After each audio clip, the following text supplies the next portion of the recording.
Going on YouTube, Cloverbells here, back with another Scarlet Violet video. Today we're going to have a little bit more of a discussion video and a little bit more of a spotlight of some of the niche Pokemon that are rising a little bit more in the Regulation F meta now that Knoxville has concluded.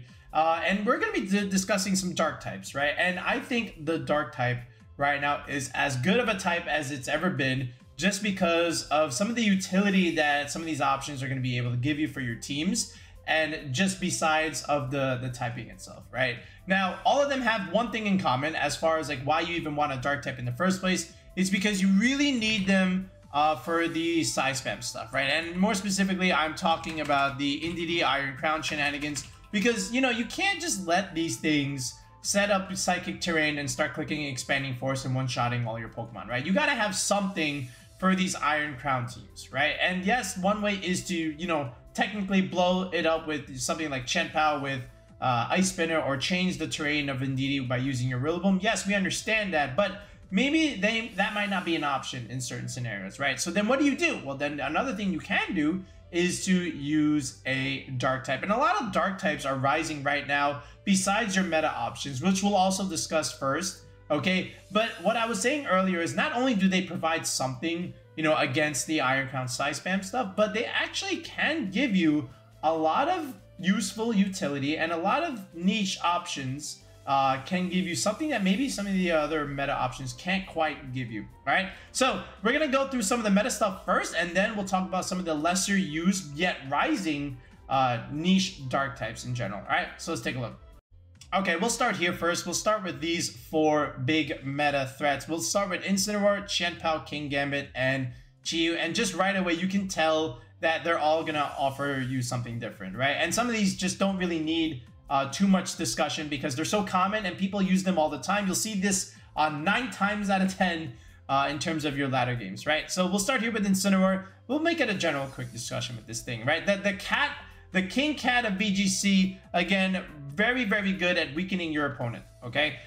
Intimidate, yes, we understand that. And then you get Parting Shot on top of that. So now what you can do is lower their attack or special attack even further, and then you can position out and into something that is more favorable next turn. And this is how you get to learn to play the game and get good at the game, because it's all about getting a favorable position, which can lead you into, you know, wins in the grand scheme of things, right? So Incineroar can help you do that. Then you also get Fake Out Pressure, which allows you to neutralize a slot, because, you know, that slot can't attack, which means now, you know, you can use one of your other Pokemon and then start to overwhelm your opponent because they only have one slot available to attack. So that's really, really good. And then Knockoff, right? This removes a key item, and that's a big difference maker in certain games, especially in the game 3. If you can remove key items like a berry, like an Assault Vest, where now they just don't get that extra bulk or that extra recovery, that's huge, right? And then you add, of course, the fact that Incineroar is that dark type for the size spam matchup, which is really good, okay? So Incin, very, very good. Chien-Pao, okay? So now, like we said earlier, you have the option for removing terrain, right? Think about how much Indeedee's running around. Think about how much Rillaboom is running around. Ice Spinner says no, okay? And then at the same time, you get this ability called Sword of Ruin, right? Which means all of your physical attackers are going to do more damage because you're dropping defenses. So Chien-Pao gives you that, and then you're super fast, right? 135 speed, you speed type Flutter Mane, right? And then all of a sudden now you can start going for, you can start picking up these KOs depending on their bulk. And then from here, again, you also have Sacred Sword, okay, which will ignore some of those defense boosts and some of those stat changes. So, you know, the evasion stuff from those Muck teams, those Kamao setups, the Dondozos, you can almost invalidate that with some of the Sacred Swords that you're able to click. So that's really, really nice. And then you get a priority move in Sucker Punch, right? We are in a very heavy priority meta, you know, and Chien-Pao is one of the front runners of that. So, you know, you get that option for you. So with Chien-Pao versus Incineroar, you get a more aggressive option, a more offensive option with Chien-Pao, whereas Incin gives you more defensive utility, right? Kingambit now, okay, you get that nice Dark Steel typing. Yes, you are 4 times weak to fighting, but look at the bulk. 100 HP, 120 defense, 85 Speed F, very common Pokemon for the Assault Vest. So it kind of just sits there, and then you are an anti-intimidate deterrent, right? So think about how much Incineroar is running around. Okay, think about the Gyarados, think about the Landorses, think about the Hisuian Arcanines now that are starting to rise back again. King Gambit says, listen, you can have your Intimidate. I'll enjoy my attack boost, okay? So now all of a sudden you got Iron Heads that are doing a ton of damage into, especially those Fluttermans. Now you have priority Sucker Punches that are doing a ton of damage, okay? This is great into some of those Tailwind teams where they can overwhelm you with their speed and their aggression, but Sucker Punch just pins those slots anyway. And then you also have Kowtow Cleave, and then you can even power up these moves further with Swords Dance. So now you have boosting moves, okay? So that's really, really good. So you got a super bulky setup option that can one-shot a lot of different things. And, you know, again, 135 attack stat, 120 defense, very, very good. You know, just consider some of these Dragon Fairy Steel Cores that love to use King Gambit on those teams. And then now you'll start to seeing some Gouging Fire stuff with King Gambit. Not start, but like that's been rising, you know, the last couple of weeks. But, you know, King Gambit, Gouging Fire, very, very good combination, by the way. So this is another one that's really good. Now, Chi-Yu, finally we got a special attacker in the mix, right? These other three options were physical attackers. But Chi-Yu, just like Chen-Pao, has a really good ability at dropping things in terms of bulk. Special defenses get to drop. So now Chi-Yu starts doing a ton of damage. You get damage mitigation with Snarl, so that's great. Dark Pulse is really good. You get to blow something up with Overheat. Okay, and then spread damage with Heat Wave. And typically, you know, these are going to run Choice Specs. Sometimes they'll run Life Orb. But the point is you're going to get a good, strong special attacker with your Chi-Yu. And then often very commonly paired with something like a Fluttermane. And these two, they're just going to go ham and ham. This is Mario and Luigi right here. They're just going to double team it. They're going to do so much spread damage. And it's a little bit hard to maintain the balance when these two are exerting so much pressure on the field, right? So Chi-Yu can definitely give you that, right? Chi-Yu does not care about Iron Crown size fan. You click Snarl, the game is already in your favor because the Iron Crown does not want to be taking Snarls, right? I'll just tell you that right now. And then you're also great into some of these grass types, something like a Rillaboom, something like an Amoonguss, okay? You know, you just have that option for you, okay? And again, like these are just very, very strong top tier meta threats. If you even look at Knoxville, right? Let's look at like day 1 usage, day 2 usage. Like, look at that. Insane, Chen-Pao is already right here. Okay, like 2 of the top 12. Okay, that says something. Okay, that very much says something, and I'm pretty sure that the other 2 are not behind. Okay, so we already know what we get out of these guys. Okay, because they've been around for a very long time. But what are some of the more niche options that are starting to rise now as of today, you know, February in regulationF? Let's take a look. Now, I don't even know if you can even consider this niche anymore just because of how much it's risen in the last couple of weeks. But I want to start at least with Urshifu Single Strike. Once upon a time, it was the Rapid Strike that was most commonly played, and you wouldn't even sniff the Single Strike. But now, fast forward into February 2024, and the script has been flipped. And we just saw the usage data, right? I just showed it on the screen. Look at day 1. Rapid Strike was ahead of Single just by a bit. But then if you looked at day 2, no Rapid Strike to be found. Unbelievable. Rapid Strike dropping out of the top 12. I never thought I'd see the day. And then Single Strike within the top 4 at 38% usage. That is huge. And there is a reason for that, okay? By the way, one day they'll use a different sprite for this. But again, Wicked Blow, Close Combat, Sucker Punch, Detect. Like, yes, we understand the set, but why is this being more used than the Rapid Strike? Well, I'll give you a couple reasons. One, there's so much Ogerpon Wellspring. In fact, to the point where it surpassed Fluttermane, and this is the most commonly used Pokemon. Ogerpon Wellspring completely sits in front of, well, not completely, but it does sit in front of the Rapid Strike and says, thank you for healing me. Literally and figuratively, okay? So, and then, of course, it's got the super effective Grass move against it. So when this is 66.7% usage, I don't expect to see Rapid Strike very high. Okay, it's just mind-boggling that, of course, it is out of the top 12. And then at the same time, look, you got Rillabooms running around, and a bunch of other reasons. Amoonguss, right? Just like what you can see over here. But Ogerpon Wellspring was the reason for that. And now, because of that, now we're starting to go into the Urshifu Single Strike, which again gives us that usage into size spam. But now we can actually hit this thing, okay? Because before, the Rapid Strike was forced to click close combat, but then that just makes you weaker to Horn Leech, and then you just die anyway. So that was no good. But this guy says, I'm okay. I'm just going to punch this thing with Wicked Blow, and we'll be all right. We'll do a ton of damage, and then we'll be okay. And then you can see some of the good teams with the balanced archetypes really make use of Urshifu, as well as some of the hyper-offensive stuff. So, for example, let's look at Cassie's teams, right? You know, from Liverpool, basically Raging Bolt, Hisuian Arcanine, Fluttermane, Ogerpon, Wellspring, Landorus, Urshifu, right? This is a very, very standard 6 right now with Assault Vest, Raging Bolt. You got Intimidate, you got Fake Out, you get Intimidate, you get Redirection, and then the Urshifu can kind of hide behind the Redirection over here and just punch things and, you know, not have to worry about it. So this is another way. This is one of those teams where you can really utilize Single Strike Urshifu. Another one is the more hyper-offensive route, and this is one of our rentals too, is the Tornadus Glamora route with Fluttermane, right? So now what you can do is, again, you still have Ogerpon Wellspring for, you know, your Fire, Water, Grass core here with Entei especially, but now, again, you have the Urshifu with Tornadus. Still, Tornursh is a thing. Okay, you're just using the other Urshifu this time, all right? So this is another way, and then even another one is the Trick Room route with Farigiraf and Blood Moon Ursaluna.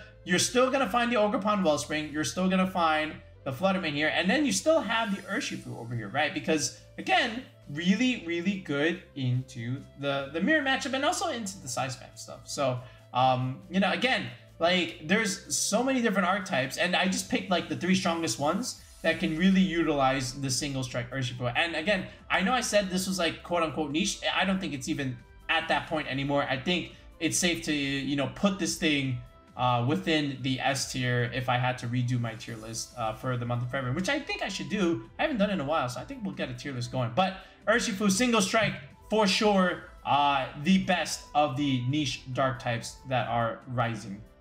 Next up, we'll talk about Roaring Moon here. This is one of my favorites, right? We did a lot of Roaring Moon teams back in Regulation D, and it's good to see it rise yet again in Regulation F. It took a while, but finally people are starting to pick up on it.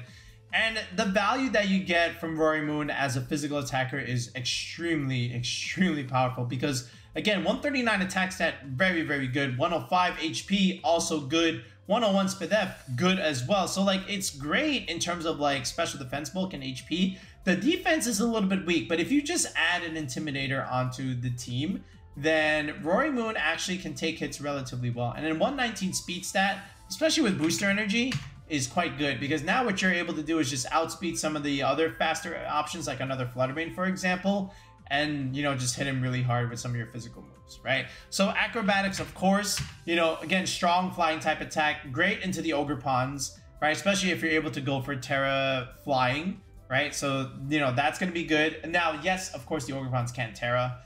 We understand that, but if they can't, they're in trouble. Amoonguss, Rillabooms, other grass types in general, they're at the mercy of Roaring Moon. And then you can also have access to Tailwind. And now what you can do is give your team speed control, you know, with this. And that's also relatively beneficial. And then, of course, it does get knockoff, just like Incineroar. Okay, so now you're able to go for these fast knockoffs, unlike Incin, which is a slow knockoff.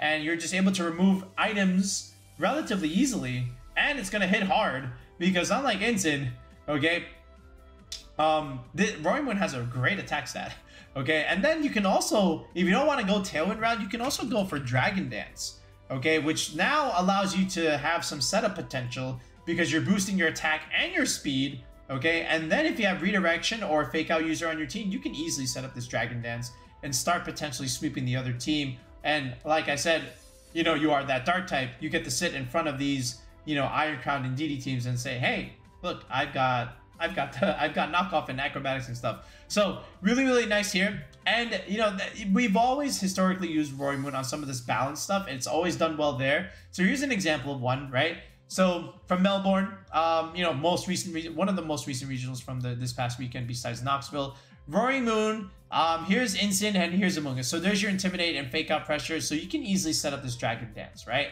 Then you've got Choice Specs Fluttermane, Ogerpon, and Raging Bolt. Double Dragon idea with Roaring Moon and Raging Bolt. Very, very standard. And then look, you're also getting Snarl potential here with the Assault Vest. So now you get Intimidate and Snarl. So you got a lot of damage mitigation, which again is going to allow you to set up this Dragon Dance relatively well. So You got that going for you. Then you might also see Roaring Moon on some of those Trick Room Tailwind teams, right? With you providing the Tailwind and then the Trick Room coming from, you know, either the Indeedee or either the Armarouge in this case, right? So like Indeedee, Armarouge, Ursaluna teams with Torkoal, that's another way that you can utilize Roaring Moon. And then of course Photosynthesis, you're gonna get a nice little boost here with Torkoal, so that's good, okay? And then Tailwind is something that's gonna help you, the Gallade, and also Armarouge. Armarouge is in that speed tier where it can be fast enough to benefit from Tailwind, but also still slow enough to function within Trick Room. So it's one of those little, what we call like awkward speed tiers. But again, you can definitely utilize Roaring Moon with Torkoal and some of the slower options here in this sense. But most commonly is you're going to use it, you know, amongst the balanced stuff with something like this, with the good defensive synergy is what we're referring to. So yeah. How about Iron Jugulis as another dark niche option? And again, you know, dark flying is always going to be good just because you can neutralize some of the fighting weakness that you have. And then at the same time, you know, just like Roaring Moon deals super effective flying damage against some stuff like the Ogerpons, Amoonguss, Rillaboom, any of the grass types that you can name. Iron Jugulis can cover for it. And then, you know, being a special attacker is great because you don't have to worry about Intimidate. And just like Roaring Moon, you also get access to Tailwind. Okay, but what's really cool is that, yes, you do get access to Snarl and also access to Air Slash, but now you also have the booster energy available to you, just like Roaring Moon, okay? But the main difference is, of course, you don't have to worry about the Intimidate. Now, Special Attack 122, the Speed 108, pretty good, a little bit short of the Ogerpons, but that's still fine. Right, generally, if you put this with an Intimidate Pokemon, it's going to do relatively okay, right? Now, 86 defense is nothing to scoff at, of course. But overall, I think this is another option, especially with Snarl and Tailwind, that can really give some of your balanced teams the stuff that they need to be able to do well. All right, and if we just take a look at Brendan Zhang's team, right, it had the Farigiraf and the Bloodmoon Ursaluna, right? And then from here, you have the Intimidate option from the Incineroar. So you're making everything relatively bulky. Intimidate here, Snarl here, Redirection all around, okay? The Bloodmoon Ursaluna and the Farigiraf are going to stick around and deal, you know, good amounts of damage. And then by having the Farigiraf here, you're denying priority moves anyway. So that's going to be good for you as well. So I like this from Brendan Zhang, of course. Then if we keep looking onward, right, from Liverpool, Davis' team over here, again, a little bit more of a balanced idea, right? With Entei, Ogerpon, Wellspring, and Rillaboom, your Fire, Water, Grass core, and then Fluttermane and Urshifu round out your team with some breakers. And then Air Slash, and the standard set here, Air Slash, Snarl, and Tailwind, just like Brendan Zhang over here with the Terra Poison as well. Then over here in a more recent, to me, Hemi Turner Tour, right? Same idea, you've got the Tailwind support for, you know, the Fluttermane, the Landorus, and even the Ogerpon here. And then here's your balance option again with Incin and Kingambit, your defensive backbone here, along with the Follow Me from the Ogerpon Wellspring, right? Just a couple of sample teams that you can utilize Iron Jugulis here, right? But again, just build your Fire, Water, Grass core, get your special attacker, and then Iron Jugulis can round out as your dark niche that can do what you need to do for it. But also pretty interesting that there's 3 dark types here. All right, I don't know about that one, but it's a little bit overkill, but it still works just because there are 3 fundamentally different Pokemon here. Tyranitar is probably my favorite of the niche options, right? Just because of the overall design and just the fact that it's, you know, it's a Gen 2 favorite. But now you get access to sand, you know, so now you get access to weather controls. So all those sunny day teams and all those rain dance teams, you can always pivot out your T-Tar and just, you know, keep getting the weather on your side so this way they don't get theirs. And with the Assault Vest now, you're super, super bulky, right? You were already bulky to begin with. Base HP 100, 110 defense, 100 SpDef, and then you add the +1 SpDef that you get from Sand altogether. Like, Tyranitar was already like a great bulky Pokemon. Then 134 attack stat, super good. And now you add the Assault Vest, which is something that, you know, Tyranitar very much appreciated in Scarlet and Violet. And, you know, typical set here with Rock Slide, you know, get 15 flinches every single game. Of course, knockoff, just like some of the other niche dark types, you know, Tyranitar enjoys that as well, removing key items. Low Kick and Terra Blast are, you know, 2 mainstays for it, especially this more recent Terra Blast grass set. You know, that's for like the Urshifu, Rapid Strike stuff, or just like water damage in general, right? It'll also neutralize your fighting weakness. It'll neutralize your fairy weakness. Just, you know, grass, solo grass is a good solid defensive type, and even into Amoonguss stuff. it's also quite good. All right. Now, from here, like again, like we said, we did mention weather control, but you can also enable your sand sweepers, which is where some of the most success Tyranitar has had in Scarlet and Violet thus far. So just to show you a couple teams here, like for example, Len Duel's team, right, the most recent one. I think this is more of a factor, the fact that Len is like a super good player with Tyranitar, as opposed to like quote unquote the team. But actually, this was used, you know, I think in like regulation C kind of stuff. So you know, this is still like a pretty good team, right? I just think Len is an amazing player, and only he can pull off the 6 the way he pulled it off. That's just my opinion. But yeah, again, you can see like you have Garchomp Sandveld, which is going to be annoying, okay, and then Lycanroc is your Sand Sweeper here with, you know, with the Endeavor stuff with Rock Slide as well. So this is really nice. Then over here you have Blue's team, right? Blue MD, again, still the same set here with Terra Blast, Terra Grass, and here's the Lycanroc yet again. Now you add Iron Crown and Indeedee, right? So now you get an alternate mode to the team, and if you want to use priority moves against Lycanroc and Tyranitar, well, now you have to deal with the Indeedee. You know, so the on switching, so this way that gets denied. And then of course you have your own speed control here with Tailwind Tornadus, right? Then Dustin's team, you know, a little bit of a remake of Deagle's team, but again, you know, Excadrill being your other option besides Lycanroc, and then Galarian Zapdos making sure that both of them don't get intimidated. And then Farigiraf over here with Blood Moon, again, just having that alternate Trick Room mode while also still denying priority moves. Right, and then Rillaboom here, giving yourself grassy terrain recovery along with Fake Out Pressure. You know, these are just like 3 really solid Tyranitar teams. You know, if you do decide to go that route. We also made a Tyranitar team, but that one was with like Gouging Fire and Gyarados, which is still like pretty good in essence, right? But I think you should just use either of these 3. I think they're, you know, relatively fine. But like Tyranitar again, you know, Rock Dark, not the greatest of typing. Okay, but because you have Terrestrialization in Scarlet and Violet, it does become a good Pokemon that can really just sit on the field, take attacks relatively well, even from Flutter Mane. Those Moonblasts are just not really doing a whole lot of damage, and then just exerting pressure with Rock Slides and knockoffs. You know, all in all, are really good. And then low kicks in the right moment and in the right time is quite good. The ever so rising Ting-Lu is next up on our list, and again, another very bulky Pokemon that becomes difficult to remove, especially because of its ability in Assault Vest. But again, what can it do? Like base HP 155, 110 attack is okay, 125 defense, very bulky, and even though this SPDEF is a little bit low, the fact that you have Vessel of Ruin and the Assault Vest and Snarl makes this stat actually quite good, very good, even probably better than its physical defense in that sense. But again, like you have immunity to, not necessarily immunity, but you do relatively well into Raging Bolt, just because you can't click that electric move because you're a ground type, and you can sit in front of the side spam teams and not really care about them and just keep clicking Snarl on them. So that's also really nice, the fact that you have that kind of advantage. And then even Heavy Slam into some of those Flutter Manes altogether, you know, just to be able to snipe that while also mitigating that Flutter Mane damage is also quite good for your team. And from here, you can either go with the stuff like, you know, Terra Poison to Porygon 2, or you can even go with the Gouging Fire Howl concept. So we'll show you what some of those squads look like. Here's that one from Knoxville, but basically it was even shown before Knoxville, right? We saw this in the regional overseas that escapes me right now. I'll think of it in a second.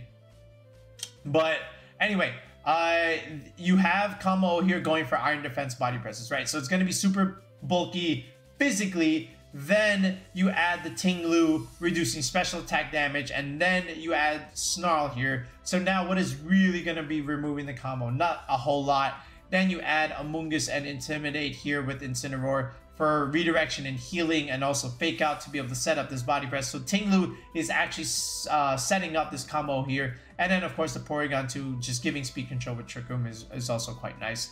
Then over here from Francesco, this was our idea, which was to use Gouging Fire, to use Howl and boost the Ting-Lu. And now the Ting-Lu can become potentially a sweeper here, thanks to Gouging Fire going for these Howl boosts. And of course, you know, you have an anti-intimidate Pokemon here with Annihilate. We used King Gambit, but similar idea, of course.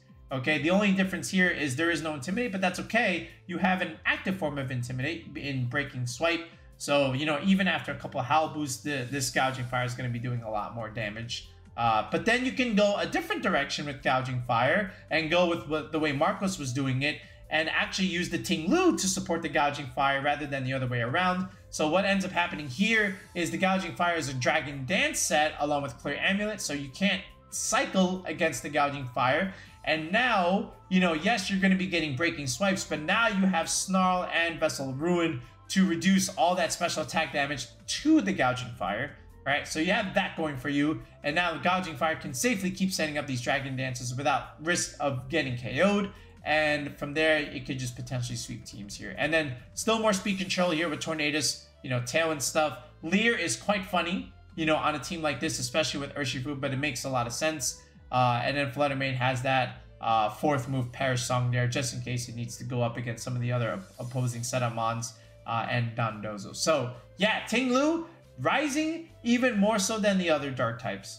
This one I'm a little bit more hopeful just because it has a soft place in my heart, right? Of course, with Galarian-Moltres, we're going to find every single case and scenario that we can at some point to use this thing again, because we've had a lot of success with it in Scarlet and Violet.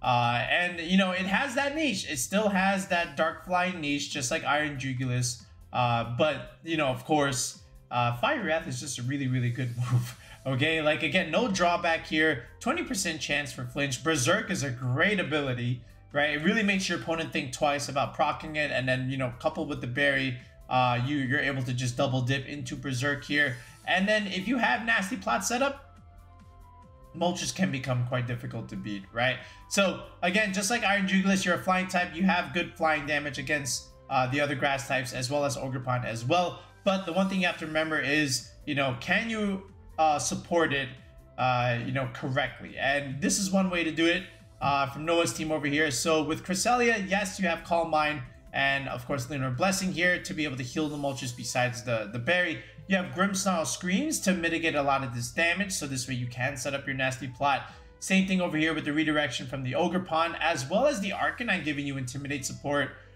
So this way you're taking less physical damage because your special defense is also relatively good here. And then Hisuian Goodra actually becomes your setup Pokemon, and one has to ask, you know, is Goodra the better option as opposed to Kamo, right? That could be a video in itself. But overall, like, Moltres has that niche. Maybe not as good as some of the other dark types, but, you know, it still can get a result, right? And I'm very hopeful for it, right? And I've been working on something as we speak, but I'm not ready to disclose that kind of squad just yet. But anyway, those are our dark type niche options. Let me know what you think, and let me know if you've used any of them, and if you need help trying to structure a team around any of these dark types that we listed, feel free to sign up for coaching on the channel. In the video description below, we have a link to join the channel with that tier 3 sub, which again gets you a one-on-one session with me via Discord call. We get to build the team, we get to build the EVs together. We have had a ton of success already. Like, again, Philip Cohen is our more recent story, of course, you know, winning the Knoxville the mid-season challenge with the squad that we gave him. All in all, great job from Philip. So if you want to be the next Philip Cohen for the Clover Bells channel, make sure you sign up for that tier 3 coaching. And again, in the comment section, same thing, you'll find that link, pinned comment. So very easily available for the rest of you guys to be able to access. All right, but we'll be back with another video in the next one, guys. Peace out and have a good one.